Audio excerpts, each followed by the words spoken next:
अंचलनामा में आप सभी का स्वागत है। मैं हूं शक्ति प्रकाश श्रीवास्तव। खुल गया नीतीश की जीत का राज। बिहार की सियासत हमेशा से जातीय समीकरण और गठबंधन के महत्व को स्वीकारने वाली रही है, लेकिन इस बार विधानसभा के चुनाव में मिला जनादेश काफी हद तक इससे इतर प्रतीत हो रहा है, क्योंकि अगर परंपरागत समीकरण प्रभावी होते तो राजद और कांग्रेस वाले INDIA गठबंधन का जीतना तय था। यहाँ अबूझ पहेली ये है कि आखिर फिर इस बार चुनाव में कौन से समीकरण प्रभावी रहे। इसे जानने के लिए अगर पोल्स मैप एजेंसी के चुनावी सर्वे का सहारा लें तो काफी हद तक इसके कारण स्पष्ट हो जाएंगे।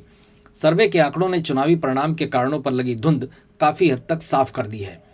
बीते लोकसभा चुनाव के बाद से बिहार में NDA सरकार का फोकस अधिक हो गया था।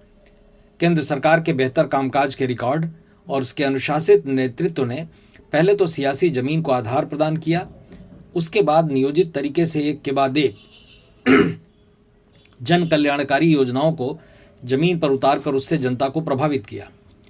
पोल्स मैप द्वारा किए गए चुनावी सर्वे से मिले प्रमाण इस बात की पुष्टि करते हैं कि बिहार में कल्याणकारी योजनाएं प्रभावशाली पैमाने पर आम मतदाताओं तक पहुंची और मतदाताओं ने मत देकर अपने चुनावी पसंद को दिशा भी दे दी। कल्याणकारी योजनाओं से संबंधित सर्वे के मुताबिक हर 5 में से 4 से अधिक घरों को हर घर बिजली योजना का फायदा मिला और हर 10 में से करीब 7 घरों तक हर घर नल का जल योजना पहुंची। महिलाओं पर केंद्रित योजनाएं भी बड़ी संख्या में घरों तक पहुंची।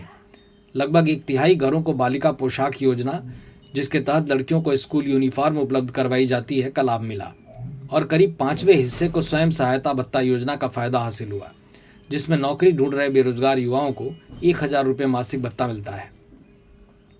इस चुनाव से ठीक पहले शुरू हुई मुख्यमंत्री महिला रोजगार योजना सबसे बड़ा राजनीतिक दांव साबित हुई। इसमें महिलाओं को 10,000 रुपये की सीधी नगद सहायता दी गई। लगभग 5 में से 3 लोगों के मुताबिक उन्हें या उनके घर में किसी न किसी को इस योजना का लाभ मिला। इससे पता चलता है कि यह योजना कितनी तेजी से और कितने बड़े पैमाने पर आम लोगों तक पहुंची।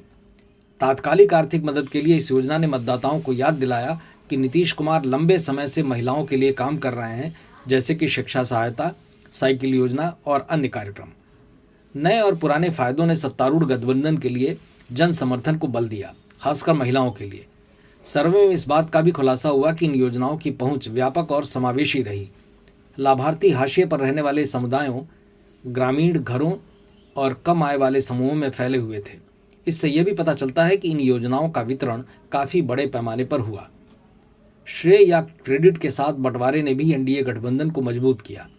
लगभग 10 में से 7 लाभार्थियों ने राज्य सरकार की वजह से लाभ मिलना स्वीकारा, जबकि करीब 1/4 ने श्रेय केंद्र सरकार को दिया।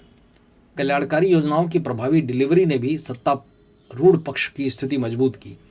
कमोबेश यही कारण है जिन्होंने NDA को बहुमत के आंकड़ों के साथ सत्ता तक पहुंचने में सहायता की।